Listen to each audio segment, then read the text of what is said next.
Well, I start out with this concept of political polarization, right? And it does come from the South being the leading region in terms of what the future of the country is going to look like. That's kind of a narrative conceit in a way. Um, so I have this idea, and when I started it, I had industrial investments in the South, political polarization writ large, and so you have sort of the sensational divides that exist, and you can try and encapsulate those in some story or another. But when I started, I really knew I needed to get to know the Deep South better. And so I kind of just went out on the road and I made 3 episodes just traveling through southern Alabama and Louisiana. And that was just to get to know a landscape that I had never been exposed to, because I'm very much mid and upper South in my upbringing.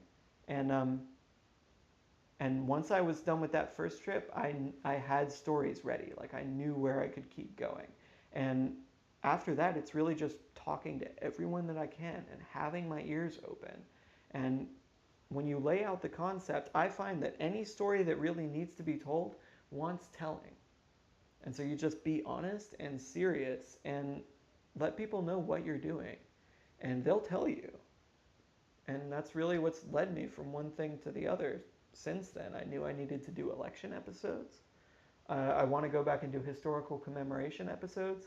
But everything else is just what I have been able to see and what I know that I can approach as I'm doing this. And I could really use your feedback on what stories I should be doing. But right now, I'm just asking how the South is changing and how the future is opening up in front of us, right? Because we're coming out of the recession. We're going into a new business cycle.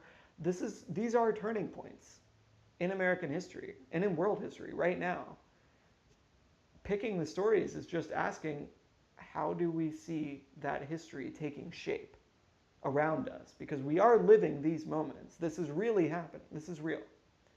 And I'm just out in the field trying to see what's real.